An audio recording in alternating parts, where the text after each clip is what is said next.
নমস্কার সকলকে English learning চ্যানেলে স্বাগত। আজকের ভিডিওতে আমরা আলোচনা করব প্রেজেন্ট পারফেক্ট টেন্স নিয়ে। দেখো আগে দুটো ভিডিওতে আমরা টেন্স কাকে বলে, টেন্স কয় প্রকার, প্রেজেন্ট ইনডিফিনিট বা সিম্পল প্রেজেন্ট টেন্স কখন হয়, বাক্যের গঠন কি, প্রেজেন্ট কন্টিনিউয়াস টেন্স কখন হয়, বাক্যের গঠন কি তা নিয়ে ডিটেলস আলোচনা করেছি। আজকে আলোচনার বিষয় হলো প্রেজেন্ট পারফেক্ট টেন্স। তোমাদের একটা কথা বলে নিই, তোমরা যখন টেন্স পড়বে তোমরা কিন্তু আগেরগুলোর সঙ্গে কম্পেয়ার করে করে পড়বে। মানে ধরো যখন প্রেজেন্ট পারফেক্ট টেন্স পড়বে, present indefinite tense, present continuous tense এবং প্রেজেন্ট পারফেক্ট টেন্স তিনটে একসঙ্গে পড়বে, তাহলে কম্পেয়ার করে হলে বুঝতে সুবিধা হবে। দেখো প্রেজেন্ট পারফেক্ট টেন্স কখন হয়? কোনো কাজ বর্তমানে এইমাত্র হইয়াছে, একটা কাজ এই সবেমাত্র হয়েছে এবং কাজের ফল এখনো বর্তমান বুঝাইলে, তাহলে যে কাজটা হয়েছে তার ফল এখনো বর্তমান। যেমন ধরো আমি মাধ্যমিক পরীক্ষা দিয়েছি, দেখো পরীক্ষা দিয়েছি এখনো রেজাল্টটা বেরোয়নি, তখন ভার্বের প্রেজেন্ট পারফেক্ট টেন্স হয়। আবার বলছি, কোনো কাজ এইমাত্র হইয়াছে এবং কাজের ফল এখনো বর্তমান বুঝাইলে ভার্বের প্রেজেন্ট পারফেক্ট টেন্স হয়। এটা খুব ভালো করে মনে রাখবে। দেখো আমি তোমাদের বলছি, তোমরা এটার সাথে সাথে প্রথমে পড়বে প্রেজেন্ট ইনডিফিনিট টেন্স। কখন হয়? বর্তমানে কোনো কাজ সাধারণভাবে হওয়া বা ঘটা বা চিরসত্য বা ঐতিহাসিক সত্য বুঝাইলে ভার্বের প্রেজেন্ট ইনডিফিনিট টেন্স হয়। যেমন ধরো আমি ইংরাজি পড়ি, present indefinite tense. Present continuous টেন্সটা কি? কোনো কাজ বর্তমানে হইতেছে বা ঘটিতেছে বুঝালে ভার্বের প্রেজেন্ট কন্টিনিউয়াস টেন্স হয়। যেমন ধরো আমি ইংরাজি পড়িতেছি, মানে একটা এক্সাম্পল কি তোমরা যদি তিনটেতে দাও তাহলে বুঝতে আরো সুবিধা হবে। আর প্রেজেন্ট পারফেক্ট টেন্স কি? কোনো কাজ এইমাত্র হয়েছে এবং তার ফল এখনো বর্তমান বুঝাইলে, যে আমি ইংরাজি পড়েছি। তাহলে একটা হচ্ছে আমি ইংরেজি পড়ি, প্রেজেন্ট ইনডিফিনাইট, আমি ইংরেজি পড়িতেছি, প্রেজেন্ট কন্টিনিউয়াস, আর আমি ইংরেজি পড়েছি, প্রেজেন্ট পারফেক্ট। তাহলে এই যে তফাৎ করে তোমরা যদি পড়ো, তুলনা করে মনে রাখাটা সুবিধা হবে। এরপরে দেখো তুমি যখন বাক্যটা দেখলে যে এটা প্রেজেন্ট পারফেক্ট টেন্সে আছে, বা তুমি যে বাক্যটা গঠন করতে চলেছে যখন বুঝতে পারলে হ্যাঁ প্রেজেন্ট পারফেক্ট টেন্সের যেটা নিয়ম সেই নিয়মে হচ্ছে, অর্থাৎ কোনো কাজ এইমাত্র হয়েছে তার ফল এখনো বর্তমান বুঝালে ভার্বের প্রেজেন্ট পারফেক্ট টেন্স হয়। এটাকে অনুসরণ করছে তোমার তৈরি করা বাক্যটা বা তোমাকে যে বাক্যটা ট্রান্সলেশন করতে দিয়েছে, তখন সেটাকে চেনার আর একটা সহজ উপায় আছে। মানে তোমাকে যদি বাংলা থেকে ইংরাজিতে ট্রান্সলেশন করতে দেয়, যে ট্রান্সলেশন করো, তুমি হয়তো বুঝতে পারছো না বাক্যটা পড়ে যে হ্যাঁ এটা প্রেজেন্ট পারফেক্টে আছে না প্রেজেন্ট কন্টিনিউয়াসে আছে না পাস্ট পারফেক্টে আছে। মনে রাখবে প্রেজেন্ট পারফেক্ট টেন্সে ক্রিয়ার রূপটা কি, তাহলেই কিন্তু মনে থেকে যাবে। মানে যখন প্রেজেন্ট পারফেক্ট টেন্সের কোনো একটা বাক্য তোমাকে বাংলাতে দেওয়া থাকবে, সেটাতে যে ক্রিয়াটা থাকবে, ভার্বটা, তার শেষে হয় ইয়াছি থাকবে, নাহলে ইয়াছো থাকবে, নাহলে ইয়াছে থাকবে। যেমন প্রেজেন্ট কন্টিনিউয়াসে বলেছিলাম ইতেছি, ইতেছ, ইতেছে থাকবে, এখানে ইয়াছি বা ইয়াছো বা ইয়াছে থাকবে, তিনটের মধ্যে যে কোনো একটা থাকবে। দেখো আমি ইংরাজি পড়িয়াছি, সে মাধ্যমিক পরীক্ষা দিয়াছে, তাহলে এই যে ইয়াছে দিয়াছে বা আমি পড়িয়াছি, সে কলকাতা গিয়াছে, মানে সে কলকাতা গেছেটাকে আমরা যদি বলি সে কলকাতা গিয়াছে, তাহলে হয় ইয়াছে হচ্ছে, নাহলে ইয়াছি হচ্ছে, নাহলে ইয়াছো হচ্ছে। ক্রিয়াটাকে যদি আমরা খেয়াল করি বাংলাতে, তাহলেই কিন্তু আমরা বুঝতে পেরে যাব বাক্যটা কোন টেন্সে আছে, প্রেজেন্ট পারফেক্ট টেন্স ধরে ফেললে। তাহলে যখন তুমি দেখতে পেলে বাক্যটা প্রেজেন্ট পারফেক্ট টেন্সে আছে, সেটাকে তুমি যখন এবার ইংরেজিতে ট্রান্সলেশন করবে, বা তুমি যে বাক্যটাকে ধরো একটা রাইটিং লিখছো, কোনো একটা সেন্টেন্স তুমি বুঝতে পারলে এটা প্রেজেন্ট পারফেক্ট টেন্সে আছে, তখন তুমি বাক্যটার গঠনটা, সেন্টেন্স স্ট্রাকচারটা ইংরেজিতে পারে কি হবে, তুমি যখন ইংরেজিতে ট্রান্সলেশন করবে প্রথমেতে কি বসবে, এস মানে সাবজেক্ট, এস ফর সাবজেক্ট। তারপরে কি বসবে, হ্যাজ বা হ্যাভ, মানে হ্যাভ ভার্বের প্রেজেন্ট টেন্স, হ্যাভ ভার্বের প্রেজেন্ট টেন্সে হ্যাজ হ্যাভ, পাস্টে হ্যাড, আর পাস্ট পার্টিসিপেলেও হ্যাড। তাহলে প্রথমে সাবজেক্ট বসবে, তারপরে হ্যাজ বা হ্যাভ। এবারে কোথায় হ্যাজ বসে কোথায় হ্যাভ বসে?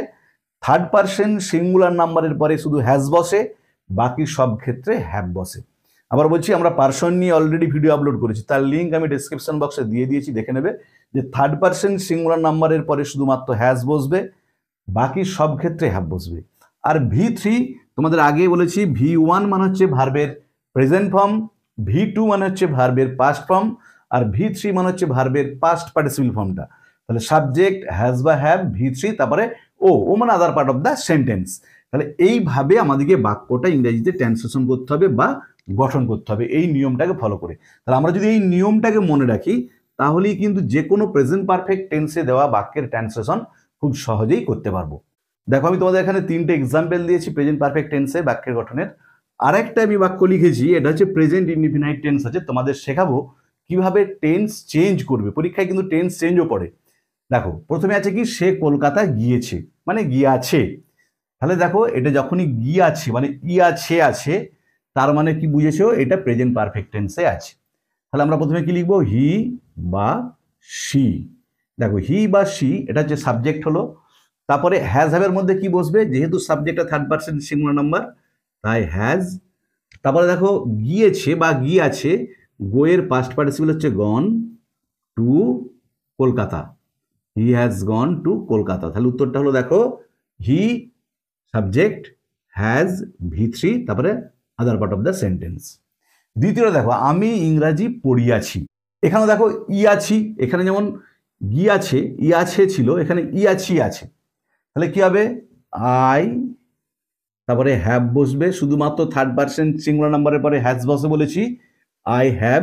পড়ার ইংরাজি রিড, রিডের পাস্ট পার্টিসিপল রেড, স্পেলিংটা একই, আই হ্যাভ রেড। তারপরে দেখো English, I have read English, আমি ইংরেজি পড়িয়াছি। তোমরা প্রথমে এরকম ছোট ছোট বাক্য শিখবে, তারপরে এবার আস্তে আস্তে বড় বাক্যগুলোকে প্র্যাকটিস করতে শুরু করবে। তারপর দেখো তুমি গল্পটি লিখিয়াছো, দেখো ইয়াছো, তাহলে এখানে দিয়েছিলাম ইয়াছে ইয়াছি, এটা ইয়াছো। তুমি গল্পটি লিখিয়াছো, তাহলে দেখো ইয়াছো আছো মানে প্রেজেন্ট পারফেক্ট, ইউ তারপরে হ্যাভ বসবে, কারণ ইউটা সেকেন্ড পারসন সেই জন্য হ্যাভ হলো। ইউ হ্যাভ, লেখার ইংরেজি হচ্ছে রাইট, তার পাস্ট পার্টিসিপল হচ্ছে রিটেন, ইউ হ্যাভ রিটেন। তারপরে the story, you have written the story, এটা হলো উত্তর।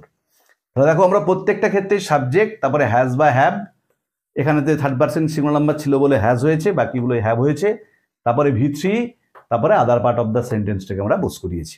তাহলে এইভাবে আমরা প্রেজেন্ট পারফেক্ট টেন্সে যেসব বাক্যগুলো দেওয়া থাকবে সেগুলোর ইংরেজিতে ট্রান্সলেশন করব, বা যখন আমরা কোনো রাইটিং বা লেটার যাই লিখি না কেন লিখবো, সেক্ষেত্রে আমরা এইভাবে প্রেজেন্ট পারফেক্ট টেন্সের যে বাক্যগুলোকে লিখতে হবে এই সেন্টেন্স স্ট্রাকচারটাকে ফলো করে লিখবো। আর তোমরা প্রত্যেক দিন প্রত্যেকটা টেন্স থেকে অ্যাটলিস্ট 2-3টে করে বাক্য প্র্যাকটিস করে যাবে। যত বেশি প্র্যাকটিস করবে তত তোমাদের কিন্তু ইংরেজিটা পারফেক্ট হবে, কারণ টেন্স হচ্ছে পিলার অফ ইংলিশ, ইংলিশের একদম ভিত হচ্ছে টেন্স। মানে যদি ইংরেজি ভালো করে লিখতে হয় বলতে হয়, আগে তোমাকে টেন্সটা খুব ভালো করে শিখতে হবে। এরপরে দেখো যে একটা এক্সাম্পল দিয়েছি, দে প্লে ফুটবল, এই সেন্টেন্সটা কিসে আছে, সিম্পল প্রেজেন্ট বা প্রেজেন্ট ইনডিফিনাইটে আছে। পরীক্ষায় অনেক সময় পড়ে একটা সেন্টেন্স দিয়ে বলে যে এই বাক্যটাকে প্রেজেন্ট কন্টিনিউয়াসে ট্রান্সফর্ম করো। তাহলে দেখো এটা প্রেজেন্ট ইনডিফিনাইটে আছে, আমরা প্রথমে প্রেজেন্ট কন্টিনিউয়াসে ট্রান্সফর্ম করব। যে প্রেজেন্ট কন্টিনিউয়াসে ট্রান্সফর্ম করতে গেলে কি করতে হবে, প্রেজেন্ট কন্টিনিউয়াসে যেটা সেন্টেন্স স্ট্রাকচার সেটা কিন্তু আমাদেরকে অ্যাপ্লাই করতে হবে। প্রেজেন্ট কন্টিনিউয়াসে সেন্টেন্স স্ট্রাকচারটা কি ছিল, সাবজেক্ট বিভার্ব ভার্বের সঙ্গে আইএনজি তারপরে অবজেক্ট। দেখো আমরা সেটাকে ফলো করেই লিখবো। তাহলে প্রথমে দেখো সাবজেক্ট কি হবে, দে, তারপরে কি বললাম প্রেজেন্ট কন্টিনিউয়াসে বিভার্ব অ্যামিজারের মধ্যে হবে, যেহেতু প্লুরাল নাম্বার তাই এখানেতে আর, দে আর। ওখানে অ্যামিজারের ব্যবহারটাও বলেছি, আই যখন ফার্স্ট পারসন সিঙ্গুলার নাম্বার হিসেবে ব্যবহার হবে তখন অ্যাম বসবে, থার্ড পারসন সিঙ্গুলার নাম্বারের পরে ইজ বসবে, বাকি সবের পরে আর বসবে। তাহলে সাবজেক্ট হলো, বি ভার্ব হলো। এরপরে দেখো ভার্বের সঙ্গে আইএনজি, মানে প্লেটা হচ্ছে ভার্ব তার সঙ্গে ING, they are playing. Subject হলো, বি ভার্ব হলো, ভার্বের সঙ্গে আইএনজি হলো, এরপরে other part of the sentence football, এটা হলো প্রেজেন্ট কন্টিনিউয়াস টেন্স। তাহলে দেখো আমাদেরকে বাক্যটা প্রেজেন্ট ইনডিফিনাইটে দিয়েছিল, সেটাকে প্রেজেন্ট কন্টিনিউয়াসে আমরা ট্রান্সফর্ম করলাম। এরপরে ধরো বললো এই বাক্যটা দিয়ে এটাকে প্রেজেন্ট পারফেক্টে ট্রান্সফর্ম করো। আমি তোমাদের এগুলোও কিন্তু প্র্যাকটিস করতে বলছি, যে একটা এক্সাম্পল দিলে বা একটা বাক্য লিখলে কোনো একটা টেন্সে দিয়ে তোমরা যে টেন্সগুলো শিখছো সেই টেন্সগুলোতে ওই বাক্যটাকে ট্রান্সফর্ম করে করে যাও, রূপান্তর করে করে যাও। যেমন ধরো এটাকে যদি আমরা প্রেজেন্ট পারফেক্টে ট্রান্সফর্ম করি, প্রেজেন্ট পারফেক্টের বাক্যের গঠনটা কি আছে, সেন্টেন্স স্ট্রাকচারটা সাবজেক্ট হ্যাজ বা হ্যাভ V3 অবজেক্ট। তাহলে এখানেও দেখো আমরা কি লিখবো, প্রেজেন্ট পারফেক্টের ক্ষেত্রে প্রথমে সাবজেক্ট লিখলাম, তারপরে হ্যাভ বসবে, কারণ থার্ড পারসন সিঙ্গুলার নাম্বারের পরে হ্যাজ বসে, যেটা third person plural, they have. তারপরে দেখো প্লেটা ভার্ব, প্লে এর পাস্ট পার্টিসিপল V3 কি হবে, দে হ্যাভ প্লেড, তারপরে আদার পার্ট ফুটবল। এটা হচ্ছে দেখো প্রেজেন্ট পারফেক্ট টেন্সে বাক্যটা রূপান্তরিত হয়ে গেল। তাহলে এরকম টেন্সের ট্রান্সফরমেশন যদি পড়ে, আমরা যে টেন্সে আমাদেরকে বাক্যটাকে ট্রান্সফর্ম করতে বলবে, পরিবর্তন করতে বলবে, সেই টেন্সের যা সেন্টেন্স স্ট্রাকচার সেই সেন্টেন্স স্ট্রাকচার অনুযায়ী আমরা বাক্যটাকে লিখে লিখে যাব, তাহলেই কিন্তু সেই টেন্সে ট্রান্সফর্ম হয়ে যাবে। তাহলে আজকের ভিডিওতে আমরা আলোচনা করলাম প্রেজেন্ট পারফেক্ট টেন্স কখন হয়, প্রেজেন্ট পারফেক্ট টেন্স তোমরা চিনবে, আইডেন্টিফাই করবে কিভাবে, এবং প্রেজেন্ট পারফেক্ট টেন্সের সেন্টেন্স স্ট্রাকচারটা কি হবে তা নিয়ে। ভিডিওটা ভালো লাগলে অবশ্যই লাইক করবে, বন্ধুদের মধ্যে শেয়ার করবে এবং কমেন্ট করে জানাবে। যারা চ্যানেলটা প্রথম দেখছো তারা অবশ্যই চ্যানেলটা সাবস্ক্রাইব করে পাশে থাকা বেল বাটনটা প্রেস করবে, যাতে পরের ভিডিওগুলো আপলোড করার সাথে সাথে তোমাদের কাছে নোটিফিকেশনটা পৌঁছে যায়। পরের ভিডিওতে আমরা আলোচনা করব প্রেজেন্ট পারফেক্ট কন্টিনিউয়াস টেন্স নিয়ে, তাই অবশ্যই তোমরা চ্যানেলটা ফলো করতে থাকবে। আর আমি already present continuous tense, present indefinite tense এসব নিয়ে ডিটেলস আলোচনা করে ভিডিও আপলোড করেছি। এছাড়াও কনফিউজিং ইংলিশ, এলিমেন্টারি ইংলিশ বা প্রিপোজিশনের ব্যবহার, আর্টিকেলের ব্যবহার এসব নিয়ে ডিটেলস আলোচনা করে ভিডিও আপলোড করেছি। তার লিঙ্ক ডেসক্রিপশন বক্সে দিয়ে দিয়েছি, তোমরা অবশ্যই তোমাদের সময় মতো দেখে নিও। ভালো থেকো সবাই, ধন্যবাদ, দেখা হবে পরের ভিডিওতে।